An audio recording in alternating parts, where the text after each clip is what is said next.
बिस्मिल्लाहिर्रहमानिर्रहीम। अस्सलाम वालेकुम। कल असां जेको आहे कलोड़ा दौर जा जेके शाइर या लेखक उन्हनि जो वीडियो पूरो कयोसीं। अॼु जेको आहे असां टालपुर दौर जा कुझु जेके शाइर ऐं लेखक खणूं था। इन में शाइरनि में जेको आहे हज़रत सचल सरमस्त, सैयद साबित अली शाह, भाई चैन राय सामी, इन जी असां वीडियो जेको आहे असां पहिरें लेक्चर इन जो शेयर करे चुका आहियूं। अॼु जेको आहे नानक यूसुफ जो जेको आहे मां टॉपिक खयो आहे। नानक यूसुफ बि टालपुर दौर जो आहे। NCV में हिन वफ़ात कई हुई। नानक यूसुफ हज़रत सचल सरमस्त जो बालक हो ऐं संदसि फ़िकिर ऐं ख़्याल मां बेहद मुतासिर हो। मोहम्मद हाशिम खोखर जो जनम ज़ाल जे भार सां ॻोठ कंडे खोखर में थियो हुयो। दर्स ऐं तदरीस जी तलाश में सचल सरमस्त वटां फैज़ पिराइण पहुतो हो। सचल सरमस्त खां उमिरि में 53 साल नंढो हो ऐं संदसि तख़ल्लुस नानक सचल साईं पाण रखियो हो। नानक यूसुफ लाइ मलिक नदीम लिखे थो त यूसुफ जॾहिं सचल साईं सां मुलाक़ाती थियो ऐं फैज़ पिरायो त सचल खेसि रियासत खैरपुर जे ॻोठ अगड़नि भार सां रहण जी हिदायत कई, जिते हिन वञी इल्म जी शमा रोशन कई। नानक यूसुफ सिंधी ऐं सराइकी ऐं हिंदी ज़बाननि में शाइरी कई। अहिड़ा परचारी शाइर अवाम जी समझ में ईंदड़ या ॻाल्हाइण ॿोलाइण वारे हर ॿोलीअ में उन करे शाइरी कंदा आहिनि, जीअं हू अवाम दोस्त पैगाम खे सवलाई सां सम्झे ऐं उन ते अमल करे सघनि। छाकाणि त शाइर अवाम खे सूरनि खां निजात जो दर्स ॾेई देशवासियुनि खे ॾुखनि में दिलदारी बि ॾींदा आहिनि। उन में असां हिकु नानक यूसुफ जी शाइरी में संदसि मुर्शिद सचल सरमस्त जी शाइरी जो गहरो असरु आहे, जेको हुन जे काफ़ियनि जे फ़न ऐं फ़िक्र मां ज़ाहिर थिए थो। नानक यूसुफ सचल सरमस्त वांगुरु वहदतुल वजूद जो शाइर हो। उन सिलसिले में डॉक्टर तनवीर अब्बासी लिखियो आहे त नानक यूसुफ सचल सरमस्त जो अक़ीदतमंद तोड़े ख़िदमत गुज़ार थी रहियो। संदसि ज़हनी परवरिश सचल सरमस्त जे असर हेठि असर बैदल वांगुरु नानक यूसुफ जी शाइरीअ ते सचल जे फ़िक्र तोड़े असलूब जी गहरी छाप आहे। नानक यूसुफ जी शाइरी में सचल सरमस्त ऐं दराज़नि जो ज़िक्र बार बार अचे, जिते संदसि अक़ीदत जी ॼाण मिले थी।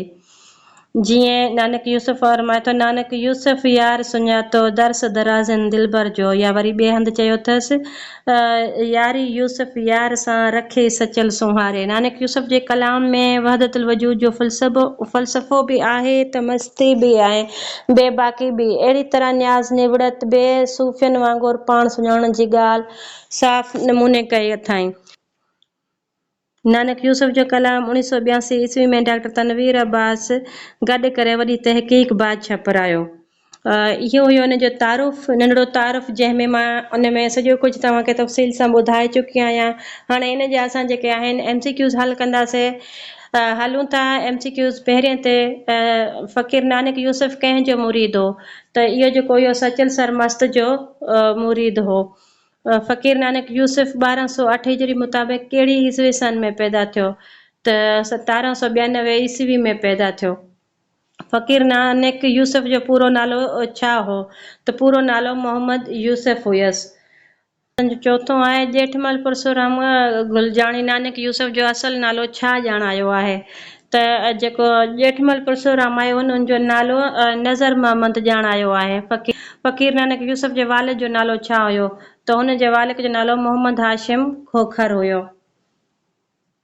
यूसुफ जो वालिद बलोचिस्तान जे कहिड़े इलाइक़े जो रहाकू हो? त झाल इलाइक़े जो रहाकू हो। सवाल नंबर 7 आहे फ़क़ीर नानक यूसुफ जो मक़बरो कहिड़े मीर जोड़ायो? त उन जो जेको आहे मक़बरो मीर मुराद अली ख़ान जोड़ायो। MCQs 8 आहे नानक यूसुफ कंहिंजी तसनीफ़ आहे? जेठमल परसुराम गुलजाणी जी।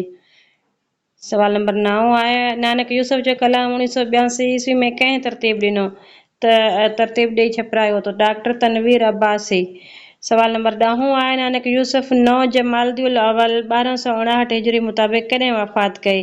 त हुन जेको आहे 9 जमालुद्दीन अवल 1853 ईस्वी में जेको आहे वफ़ात कई। 11 आहे फ़क़ीर नानक यूसुफ जी आख़िरी आरामगाह किथे आहे? त उन जी जेका आख़िरी आरामगाह आहे उहा रंगपुर में आहे। इहो हुयो अॼु जो असांजो टॉपिक।